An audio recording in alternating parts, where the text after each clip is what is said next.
there a healthy way to scroll without the negative influence? Here's one way to approach it. I say that social media, it's not sugar, it's not alcohol, it's not a cigarette. It's a refrigerator. You get to decide what is in that refrigerator. If you want to fill that up with alcohol and you want to binge drink every single night, that's on you why you feel hungover the next day. But my refrigerator is full of fruits, vegetables, water, the occasional Oreo, the occasional pizza, but I am the one who's opening up the refrigerator and I'm doing it with intention. I'm going there when I'm hungry. I'm going there when I'm ready versus just opening it up. It is empty calories in there and I just keep on going over there because I'm bored, and the next thing you know, you're numb, and then no wonder you feel like about yourself. Well, that's a take for sure. We want to bring in Giselle Yagardi, who you just heard from. She's a TV host turned online coach. Thank you so much for being here. I do think it's such an important conversation. There's a new Gallup poll out that says that teenagers are spending 5 hours a day on average online. As you just said, there are some positive ways. How do you see the Surgeon General's recommendation playing out? Is this a step in the right direction? Is it just a better way to be talking about this type of thing? Well, good morning, and I'm really happy to be having this conversation. I definitely do feel like parents have had a wake-up call, especially with, the recent possible TikTok ban, the release of the book, The Anxious Generation, and now you have the Surgeon General talking about this warning label. But even he admitted that this is not the fix, this is not the solve. If anything, I hope that it will raise awareness and get conversations going.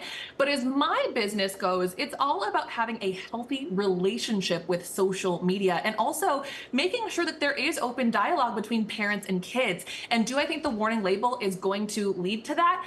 One of the fears that I have is that it'll be more like the parental advisory label that we used to see on CDs, or we do see it on tobacco. And so what I fear instead will then happen is that this will actually attract the younger generation more in that rebellious nature, and that they will then develop a secretive nature around social media versus creating that healthy relationship. But I'm optimistic and I certainly am happy that we're having this conversation so that parents can open their eyes if they haven't started realizing that, wait a minute, we have a problem and we need to find a solution, and you are in more control than you think. Yeah, interesting you're talking about rebellious kids, because I think we know what it was like to be rebellious at one point and do something that you probably shouldn't. But let's talk a little bit about what some of the harmful habits that parents and kids might not even realize is actually harmful to them.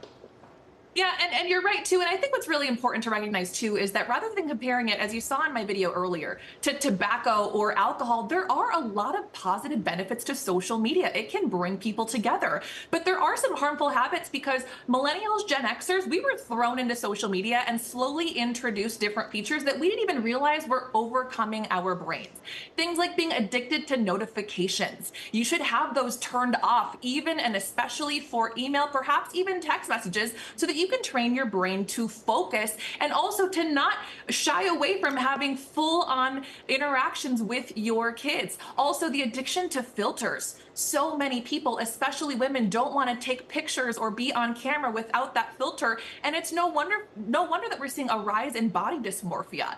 And then, of course, there also is that addiction to this idea of the highlight reel, this glass box of perfection, which quite frankly is something that exists online and also off too. But how are we showing up in front of our kids? Because we can tell them all day, you are awesome, you are wonderful, you are beautiful, or stay off of the tech. But if you yourself are addicted to your phone, if you yourself are not playing outside and using your imagination, if you're giving your kids default mechanism of phone to soothe or to cope, that right there is absolutely a recipe for disaster. And so it starts with us. Yeah, I think that's a really important piece of it because, I notice even in our household, we have a policy at dinner. Phones we can't have any devices at the dinner table.